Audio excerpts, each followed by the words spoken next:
I never imagined my world would collapse over roast chicken and a side of mashed potatoes. It was a cold, gray Sunday, the kind that settles deep into your bones and makes you crave warmth in more than just your hands.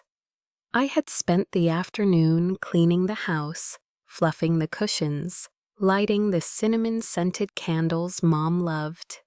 It wasn't just dinner, it was tradition. Our family dinners had always been sacred, at least to me, even as everything else unraveled.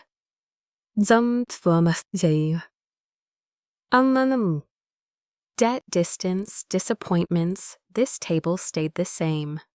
A place where we gathered, pretended things were okay, laughed at jokes that weren't funny anymore. I had just placed the last plate down when Mark strolled in, late as always, wearing an expensive wool coat and a smug expression. He was the older sibling, the successful one. Wall Street watch, $1,000 shoes, a bottle of wine he couldn't pronounce. He hadn't called in weeks. He hugged Mom like he hadn't missed her birthday, ignored Dad's stiff posture, and barely nodded at me. I kept my mouth shut. Let him play the prodigal son. I was used to it. I was the one who stayed when things fell apart. I was the one who moved back home after Dad's heart surgery, who kept the lights on and food on the table when medical bills swallowed their savings. I was the one who refinanced the house in my name, poured my savings into saving it from foreclosure. Mark, he sent flowers once. We sat down to eat. The room felt too quiet, too rehearsed. Halfway through the meal, between bites of green beans and awkward small talk, Mark set down his fork, dabbed his mouth with a linen napkin like some smug villain in a soap opera, and said, "You have 1 week to move out." At first, I thought I'd misheard him. What? He swirled his wine casually. "It's time. You've been here too long. Mom and Dad need peace. You working in the dining room isn't exactly serene." I stared at him. My fork hung midair. "Excuse me, you've made yourself comfortable. I get it," he went on. "But they're getting older. They don't need all this chaos." Chaos, that's what he called my life, my sacrifice. I looked at Mom and Dad, expecting outrage, denial, anything. But Mom stared down at her plate like it had betrayed her. Dad cleared his throat and muttered something about things feeling crowded. Crowded? I laughed. Not the funny kind, the stunned, bitter kind. I've been paying the mortgage since 2021. I covered Dad's prescriptions when insurance denied them. I fixed the roof. I bought the furnace. I gave up my savings to keep this house from collapsing. Mark shrugged. "You did what any daughter would do." My hands were shaking. "You haven't been around. You don't know what this house has been through. What they've been through. I've been their nurse, their cook, their financial advisor. And you show up with Cabernet and think you get to play hero?" Without saying another word, Mark pulled a manila envelope from his briefcase and slid it across the table. "It's already done." "Son," he said. Inside were documents, sloppily drafted but legal sounding, claiming to reverse the deed my parents had signed over to me during the restructuring. His plan was clear: take back control of the home I had saved, while I quietly disappeared. I stood up. "You want to play legal? I've got the receipts, the contracts, the tax forms. This house is in my name, bought with my credit, maintained with my blood, sweat, and broken dreams." Mom finally spoke, voice soft and guilty. "We just want peace, honey. Peace. Not fairness, not truth, just silence." "You want peace?" I said, voice low. "Then listen carefully." I turned to Mark, looked him straight in the eye for the first time in years. You have 24 hours to leave, all of you. He blinked. You're kicking your own parents out? I'm protecting myself, I said. For one. The silence that followed was louder than the storm outside. I didn't sleep that night, not because of fear, because of clarity. For the first time, I saw it all for what it was. Not family. Just fragile alliances built on expectations I never agreed to. And in the morning, the real war would begin. I was up before dawn, my mind racing and my stomach hollow. There's a strange kind of rage that settles into your bones when you've been betrayed not by enemies, but by the people you once made coffee for every morning. It's not loud, it's not even hot, it's cold, controlled, clinical. I sat at the kitchen table, the same place where I used to help Mom with her grocery list. And now I was making a very different kind of list. Evidence, receipts, tax returns, utility bills in my name, the refinance agreement, the property deed. Photos of the roof before and after I fixed it. Even the digital invoice for the furnace I paid for on Christmas Eve. Each document felt like armor. By 9 a.m., I was outside my lawyer's office, with a manila folder bulging in my hands and a knot in my chest. Mr. Halverson looked up as I entered. He was older, kind eyes, the type of man who never rushed your pain. I assume this isn't a social visit, he said gently. I gave a tight smile, not unless we're celebrating familial backstabbing. He raised an eyebrow. I slid the folder across the desk. As he flipped through the papers, he muttered under his breath, "Unbelievable.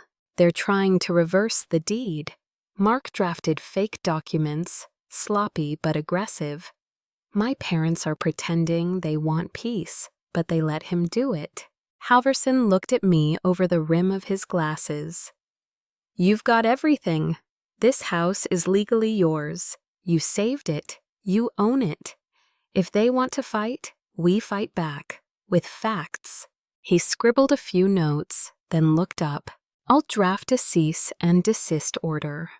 If they try to refile anything at the county clerk's office, it'll be blocked. You're not powerless, and you're definitely not alone." For the first time in 24 hours, I exhaled. I drove home slower than usual, my fingers tapping the steering wheel with leftover adrenaline. When I pulled into the driveway, Mark's fancy SUV was still parked in front, blocking my spot, of course. I didn't care. I walked inside, past my father pretending to read the newspaper, past my mother pretending not to flinch, and stood in the center of the living room. They didn't even look up. "I'm giving you 48 hours, I said flatly, "to pack up and leave. After that, the locks change, and law enforcement will escort you out. I have every right. Don't test me." Mom gasped, her face pale. "You're serious?" "I've never been more serious." Mark stood up slowly, like he thought height could intimidate me. "You'd evict your own family?" "I'm evicting people who tried to steal what I built." That night, I changed the locks. Not because I wanted to, because I had to. A locksmith came just before sunset, professional and nonchalant, like this was just another Tuesday call. When he was done, I asked him to install a security system. Cameras, motion sensors, everything. He glanced at me, saw the exhaustion in my eyes, and said quietly, "You're doing the right thing, you know." I didn't reply. I wasn't sure yet if it felt right or just necessary. Inside, the silence was unbearable. Not peaceful, heavy, the kind of silence that follows betrayal. The kind that lives in walls, in old picture frames, in dinner plates that no longer belong to a family.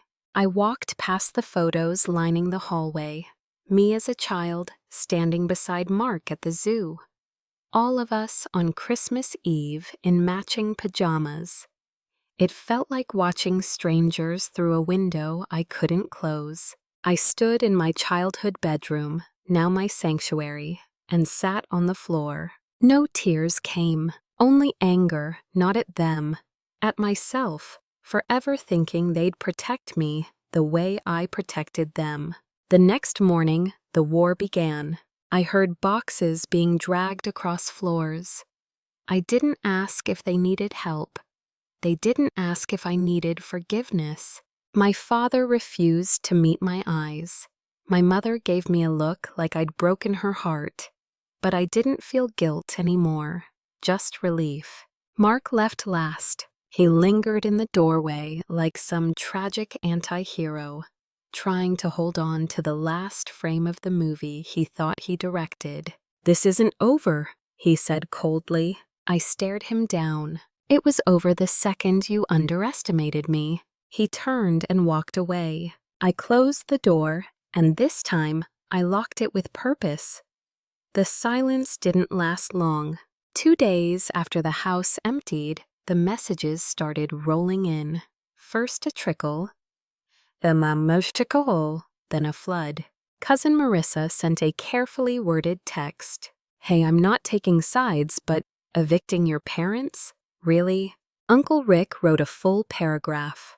"I don't know what went wrong, but no matter what, family is family. You should have found a more compassionate way." An old neighbor even chimed in. "I always thought you were the quiet, sweet one. I guess you've changed." No one asked if I was okay. No one asked what led up to this. No one asked for my side of the story. They already had it, Mark's version. Apparently, I had turned cold, went legal, kicked our parents out over pride. The image they painted of me was sharp, cruel, and completely unrecognizable. To them, I had become a monster in a house I used to call home. For days, I didn't respond to a single message, not because I didn't have anything to say, but because I knew it wouldn't matter. They weren't reaching out to understand. They were reaching out to shame, to scold, to try and reel me back into the role I was no longer willing to play. I wasn't going to play the dutiful daughter anymore. Not when duty meant being disposable. I spent those weeks in a haze of anger and quiet liberation. I cleaned the house like I was reclaiming it inch by inch. Scrubbed walls, donated furniture that no longer felt mine, took down family portraits and replaced them with prints I actually liked. Art I chose, not memories I had to mourn.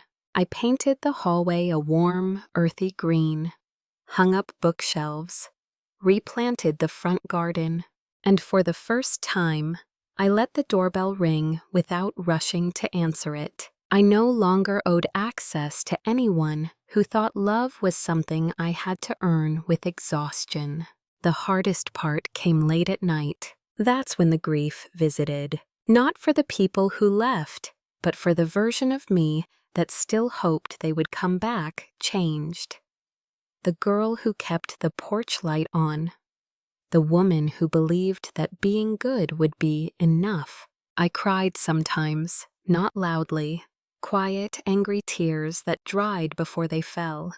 And when I cried, I let them come, because I knew healing doesn't always feel heroic. Sometimes it feels like doubt wrapped in silence. One evening, a letter arrived in the mailbox. It was from my mother. The handwriting was still the same, soft, looping, as if nothing had changed. Inside it said, "We forgive you. We know you're going through something, and we hope you come back to your senses. Mark has a spare room for us. It's tight but manageable.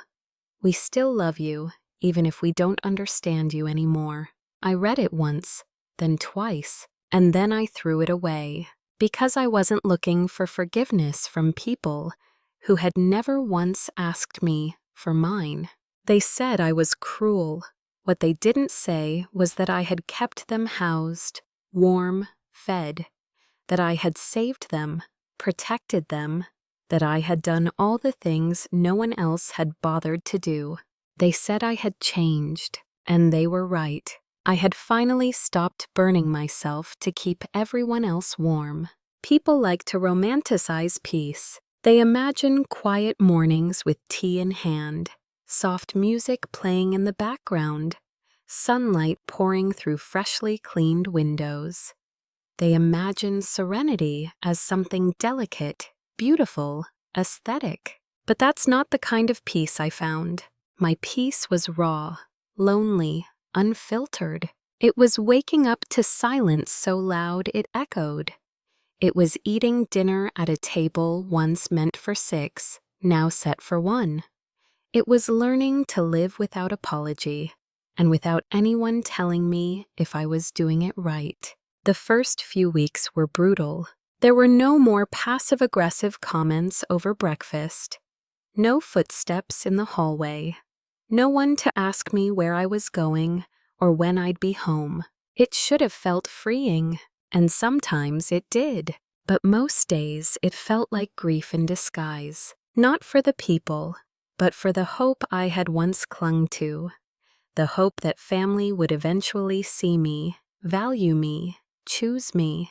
They didn't, so I stopped waiting. I poured myself into the house. The guest room became my office, a real one with proper lighting, a standing desk, and a corkboard full of goals that had nothing to do with keeping anyone else afloat. The attic became a studio, a sacred space. I painted again, wrote poetry I never shared, learned how to take up space without asking for permission.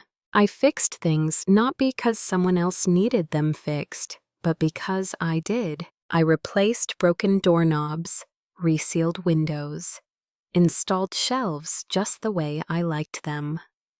For the first time, every corner of this house reflected me, not just the version of me who existed to please. Holidays were the hardest. That first Thanksgiving, I roasted a small chicken instead of a turkey, made just enough mashed potatoes for one, set the table with the good plates, lit a candle and sat in silence, feeling the ache of all the noise that used to fill this house.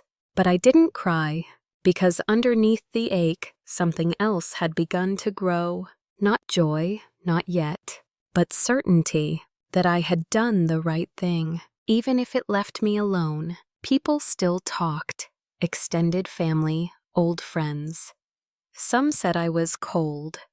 Others called me strong, like it was some consolation prize. But no one really knew the cost of choosing yourself, of drawing a boundary so sharp it cut even you. Peace isn't always pretty. Sometimes it looks like eating dinner alone with trembling hands. Sometimes it feels like walking through a house full of memories and refusing to let them hurt you anymore. And yet, one night, as I curled up on the couch with a book and a cup of tea, rain tapping against the windows, I felt something I hadn't felt in a long time. Stillness. Not emptiness, not numbness, just stillness. Like my heart had stopped running just for a moment and looked around at the life I was slowly, stubbornly building. It wasn't perfect, but it was mine.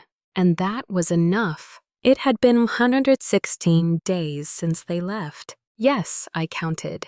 Because no matter how healed you think you are, part of you still watches the calendar, still wonders if they'll reach out on your birthday, still listens for footsteps that never come. By now, the house no longer echoed with emptiness. It held rhythm, my rhythm. I had filled the silence with music, with new books, with soft light and clean sheets and things that made me feel human again. Then came the knock. It was early evening, golden light pouring through the windows, and I was halfway through chopping carrots for a soup I was actually looking forward to eating. alone. 3 gentle knocks. Not urgent, not aggressive, just familiar. My heart paused. I knew that knock. I opened the door, and there he was. Mark. He looked older, not in the hairline or the wrinkles, but in the eyes. Eyes that used to hold control now held something else. Hesitation. Hey, he said. Who comes? So, can we talk? I leaned against the door frame, arms crossed. I didn't step back, didn't invite him in. What do you want? He looked down at his hands. No lawyer envelope this time, no bottle of wine. Just bare hands and a bent head. I messed up, he said. We all did, but especially me. Silence stretched between us like a tightrope. I thought I was protecting Mom and Dad, he continued. But the truth is, I was protecting myself from guilt, from being the son who left. And you became a mirror I didn't want to look into. I didn't respond. He swallowed. They miss you. I raised an eyebrow. Do you? He nodded slowly. I do, but I understand if you don't believe that matters anymore. I looked at him for a long moment. It wasn't anger I felt. Not anymore. It was something softer, something harder. Clarity. Mark, I said, voice steady. For years I asked for help, and you didn't show up. Then I asked for respect, and you took offense. I asked to be seen, and instead, you tried to erase me. He opened his mouth, but I held up a hand.